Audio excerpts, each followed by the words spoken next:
ಬೆಂಗಳೂರಿನಲ್ಲಿರುವಂತಹ ಅಪಾರ್ಟ್ಮೆಂಟ್ಗಳು ವಾಸಕ್ಕೆ ಎಷ್ಟು ಸುರಕ್ಷಿತ ಅನ್ನುವಂತಹ ಪ್ರಶ್ನೆ ಇದೀಗ ಮತ್ತೊಮ್ಮೆ ಉದ್ಭವ ಆಗಿದೆ. ಇದಕ್ಕೆ ಕಾರಣವಾಗಿರತಕ್ಕಂಥದ್ದು ನಿರ್ಮಾಣ ಹಂತದಲ್ಲಿರುವಂತಹ ಬೆಂಗಳೂರಿನ ಬಹುಮಹಡಿ ಅಪಾರ್ಟ್ಮೆಂಟ್ ಈಗಾಗಲೇ ವಾಲ್ ಇರತಕ್ಕಂಥದ್ದು. ಸುಮಾರು 4-5 ಇಂಚುಗಳು ವಾಲ್ ಇದೆ. ಅದು ನೋಟಬಲ್ ಆಗಿದ್ದು ಕೂಡ ಇರತಕ್ಕಂಥದ್ದು. ಈ ಬಿಲ್ಡಿಂಗ್ ವಾಲ್ ಇರತಕ್ಕಂಥದ್ದು ಯಾವಾಗ ಜಿಬಿಎ ಒಂದು ಗಮನಕ್ಕೆ ಬರುತ್ತೋ ಆಗ ಜಿಬಿಎ ಈ ಒಂದು ಅಪಾರ್ಟ್ಮೆಂಟ್ನವರ ಜೊತೆನಲ್ಲಿ ಒಂದಷ್ಟು ಸಭೆಗಳನ್ನು ನಡೆಸಿ ನಂತರ ಇದನ್ನ ಡೆಮಾಲಿಷನ್ ಮಾಡಬೇಕು ಅಂತ ಆದೇಶವನ್ನು ಹೊರಡಿಸಿರ್ತಕ್ಕಂಥದ್ದು. ಸದ್ಯ ನಾವಿವಾಗ ಅದೇ ಒಂದು ಸ್ಥಳದಲ್ಲಿ ಇದ್ದೀವಿ. ಬೆಂಗಳೂರಿನ ಕೂಡ್ಲು ಗೇಟ್ ಬಳಿ ಇರುವಂತಹ SNN ರಾಜ್ ಕಾರ್ಪಿಗೆ ಸೇರಿದಂತಹ ಒಂದು ಅಪಾರ್ಟ್ಮೆಂಟ್ ಇದು. ಈ ಅಪಾರ್ಟ್ಮೆಂಟ್ ಸುಮಾರು 3 ವರ್ಷಗಳಿಂದ ಕನ್ಸ್ಟ್ರಕ್ಷನ್ ನಡೀತಾ ಇತ್ತು. ಸೊ ಮೇಲಕ್ಕೆ ಹೋದಂತೆಲ್ಲ ಬಿಲ್ಡಿಂಗ್ ವಾಲ್ತಾ ಇರೋದು ನೋಟಿಸ್ ಆಗ್ತಾ ಇರ್ತಕ್ಕಂಥದ್ದು. ಸೊ ಯಾವಾಗ ಈ ಬಿಲ್ಡಿಂಗ್ ವಾಲ್ತಾ ಇದೆ, ಈ ಬಿಲ್ಡಿಂಗ್ ನ ಒಂದು ಕನ್ಸ್ಟ್ರಕ್ಷನ್ ಒಂದು ಕ್ವಾಲಿಟೀಸ್ ಚೆನ್ನಾಗಿಲ್ಲ, ಹಾಗೆ ಈ ಒಂದು ಬಿಲ್ಡಿಂಗ್ ನ ಒಂದು ತಳಪಾಯ ಏನ್ ಹಾಕಿದ್ದಾರೆ ಅದನ್ನು ಕೂಡ ಸರಿಯಾಗಿ ಹಾಕಿಲ್ಲ ಅಂತಕ್ಕಂಥದ್ದು ಜಿಬಿಎ ಗಮನಕ್ಕೆ ಬರುತ್ತೆ. ಹಾಗಾಗಿ ಜಿಬಿಎ ಈ ಒಂದು ಗ್ರೂಪ್ ನವರ ಜೊತೆನಲ್ಲಿ ಒಂದಷ್ಟು ಸಭೆಗಳನ್ನು ನಡೆಸಿ ಇದೀಗ ಈ ಒಂದು ಬಿಲ್ಡಿಂಗ್ ನ ಸಂಪೂರ್ಣವಾಗಿ ಡೆಮಾಲಿಷನ್ ಮಾಡಬೇಕು ಅಂತ ಹೇಳಿದ್ದಾರೆ. ಸೊ ನೀವು ಮೇಲ್ಭಾಗಕ್ಕೆ ಹೋದಾಗ ನೀಟಾಗಿ ನಿಮಗೆ ನೋಟಿಸ್ ಆಗುತ್ತೆ ಯಾವ ರೀತಿಯಾಗಿ ಇಡೀ ಕಟ್ಟಡ ಅಂದ್ರೆ ಆ ಭಾಗಕ್ಕೆ ಅಂದ್ರೆ ಬಲಭಾಗಕ್ಕೆ ವಾಲ್ ಇರ್ತಕ್ಕಂಥದ್ದು ನೀಟಾಗಿ ನೋಟಿಸಬಲ್ ಆಗುತ್ತೆ ಕಾಣಿಸುತ್ತೆ. ಸೊ ಈಗಾಗಲೇ ಆದೇಶ ಆಗಿರೋದ್ರಿಂದ ಅಲ್ಲಿರುವಂತಹ ಒಂದಷ್ಟು ಅಂದ್ರೆ ವ್ಯಾಲ್ಯುಬಲ್ ಐಟಮ್ಗಳನ್ನ ಅಪಾರ್ಟ್ಮೆಂಟ್ನವರು ಬಿಚ್ಕೊಂತಾ ಇರ್ತಕ್ಕಂಥದ್ದನ್ನ ನಾವು ನೋಡಬಹುದು, ಕಳಿಸ್ತಾ ಇರ್ತಕ್ಕಂಥದ್ದನ್ನ. ಅಂದ್ರೆ ಇದಕ್ಕೆ ಪೈಪಿಂಗ್ ಎಲ್ಲ ಮಾಡಲಾಗಿತ್ತು, ಸ್ಯಾನಿಟರಿ ಪೈಪಿಂಗ್ಗಳನ್ನೆಲ್ಲನೂ ಕೂಡ ಈಗಾಗಲೇ ರಿಮೂವ್ ಮಾಡಿರ್ತಕ್ಕಂಥದ್ದು. ಜೊತೆಗೆ ಕಿಟಕಿಗೆ ಹಾಕಿರುವಂತಹ ಗ್ಲಾಸ್ಗಳು, ಹಾಗೇನೆ ಅಂದ್ರೆ ಬಾಲ್ಕನಿಯಲ್ಲಿ ಹಾಕಿರುವಂತಹ ಗ್ಲಾಸ್ಗಳನ್ನ ಐಟಮ್ಗಳನ್ನೆಲ್ಲಾನು ಕೂಡ ಸಂಪೂರ್ಣವಾಗಿ ರಿಮೂವ್ ಮಾಡ್ಕೊಂತಾ ಇದ್ದಾರೆ.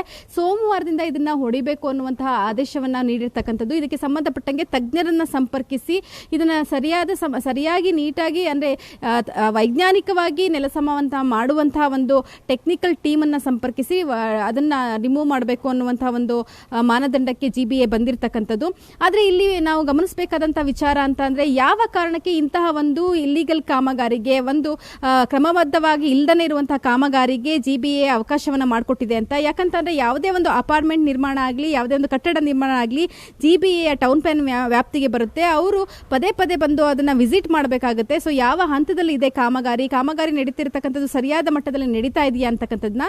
ಆದ್ರೆ ಈಗ ಈ ಒಂದು ಅಪಾರ್ಟ್ಮೆಂಟ್ ಅವರು ಹೇಳ್ತಾ ಇರ್ತಕ್ಕಂಥದ್ದು, ಸೊ ಸಾಯಿಲ್ ಟೆಸ್ಟಿಂಗ್ ಏನಿತ್ತು ಅದು ಸರಿಯಾಗಿ ಆಗಿಲ್ಲ. ಸಾಯಿಲ್ ಟೆಸ್ಟಿಂಗ್ ಮಾಡಿಸಿದ್ವಿ, ಆದ್ರೂ ಕೂಡ ಸರಿಯಾದ ಕ್ರಮದಲ್ಲಿ ಆಗದೇ ಹೊರತು ಈ ಒಂದು ಸ್ಥಳದಲ್ಲಿ ಇಷ್ಟು ದೊಡ್ಡವಾದಂತಹ ಒಂದು ಭದ್ರವಾದಂತಹ ಒಂದು ಅಪಾರ್ಟ್ಮೆಂಟ್ ನಿರ್ಮಾಣಕ್ಕೆ ಯೋಗ್ಯವಾದಂತಹ ಒಂದು ಸಾಯಿಲ್ ಇರಲಿಲ್ಲ. ಹಾಗಾಗಿ ಮಣ್ಣಿನಲ್ಲಿ ಭದ್ರತೆ ಇಲ್ಲದ ಕಾರಣ ಅಪಾರ್ಟ್ಮೆಂಟ್ ಮೇಲಕ್ಕೆ ಹೋದಂತೆಲ್ಲ ವಾಲ್ ಇದೆ ಅಂತಕ್ಕಂಥ ಒಂದು ಕಾರಣವನ್ನ ನೀಡ್ತಾ ಇದ್ದಾರೆ. ಹಾಗಿದ್ರೆ ಕಟ್ಟಡವನ್ನ ಕಟ್ಟೋಕೆ ಶುರು ಮಾಡೋಕ್ಕೂ ಮುಂಚಿತವಾಗಿ ಯಾಕೆ ಅಪಾರ್ಟ್ಮೆಂಟ್ ನ ಒಂದು ಕಾಮಗಾರಿ ಸಾಯಿಲ್ ಟೆಸ್ಟ್ ನ ಸರಿಯಾದ ಕ್ರಮದಲ್ಲಿ ಮಾಡಿಸ್ಲಿಲ್ವಾ ಅಂತಕ್ಕಂಥದ್ದು ಒಂದಾದ್ರೆ, ಸೊ ಇದನ್ನ ಪದೇ ಪದೇ ಬಂದು ಗಮನಿಸಬೇಕಾದಂತವ್ರು.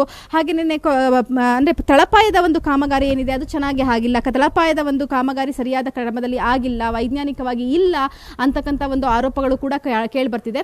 ಪ್ರತಿಯೊಂದು ಹಂತದಲ್ಲೂ ಬಂದು ಟೌನ್ ಪ್ಲಾನಿಂಗ್ ಅವರು ಪರಿಶೀಲನೆ ಮಾಡಿದ ನಂತರವಷ್ಟೇ ಮುಂದಿನ ಹಂತಕ್ಕೆ ಪರ್ಮಿಷನ್ ಕೊಡಬೇಕಾಗುತ್ತೆ. ಆದ್ರೆ ಜಿಬಿಎ ಅಧಿಕಾರಿಗಳು ಏನ್ ಮಾಡ್ತಿದ್ರು ಇಂತಹ ಒಂದು ದೊಡ್ಡ ಒಂದು ಕಟ್ಟಡ ನಿರ್ಮಾಣ ಆಗೋವರೆಗೂ ಅಂತ, ಸ್ವಲ್ಪ ಯಾಮಾರಿದ್ರು ಕೂಡ ಸಾವಿರಾರು ಜೀವಗಳು ಇಲ್ಲಿ ಪ್ರಾಣವನ್ನ ಕಳ್ಕೋಬೇಕಾದಂತಹ ಒಂದು ಪರಿಸ್ಥಿತಿ ಬರ್ತಿತ್ತು. ಇನ್ನೂ ಕೂಡ ಈ ಅಪಾರ್ಟ್ಮೆಂಟ್ಗೆ ಯಾರು ವಾಸಕ್ಕೆ ಬಂದಿಲ್ಲ ಅಂತಕ್ಕಂಥದ್ದು ಒಂದು ಸಮಾಧಾನದ ವಿಚಾರ. ಆದ್ರೆ ಇಷ್ಟು ದೊಡ್ಡ ಕಟ್ಟಡವನ್ನ ಪ್ರಪ್ರಥಮ ಬಾರಿಗೆ ಒಡೆಯುವಂತಹ ಒಂದು ಪ್ರಯತ್ನ, ಅದು ಸಿಟಿ ಸೆಂಟರ್ ನಲ್ಲಿ ಅಂತಕ್ಕಂಥದ್ದು. ಸುತ್ತಮುತ್ತ ಸುಮಾರು 900ಕ್ಕೂ ಹೆಚ್ಚಿನ ಕುಟುಂಬಗಳು ವಾಸ ಮಾಡ್ತಾ ಇದೆ, ಸುತ್ತಮುತ್ತ ಸಾಕಷ್ಟು ಅಪಾರ್ಟ್ಮೆಂಟ್ಗಳಿದೆ. ಸೊ ಇಂತಹ ಸಂದರ್ಭದಲ್ಲಿ ಯಾವ ರೀತಿಯಾದಂತಹ ಒಂದು ಟೆಕ್ನಿಕಲ್ ಮೆಜರ್ಮೆಂಟ್ಗಳನ್ನ ತೆಗೆದುಕೊಂಡು ಯಾವ ರೀತಿಯಾಗಿ ಇದನ್ನ ಸುರಕ್ಷಿತವಾಗಿ ಕಟ್ಟಡವನ್ನ ಡೆಮಾಲಿಷನ್ ಮಾಡ್ತಾರೆ ಅಂತಕ್ಕಂಥದ್ದು ಕೂಡ ಒಂದು ಚಾಲೆಂಜಿಂಗ್ ಆಗಿರ್ತಕ್ಕಂಥದ್ದು.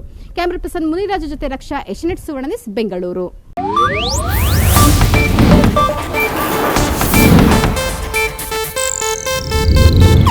ಇದು ಏಷ್ಯಾನೆಟ್ ನ್ಯೂಸ್ ನೆಟ್ವರ್ಕ್ ಪ್ರಸ್ತುತಿ.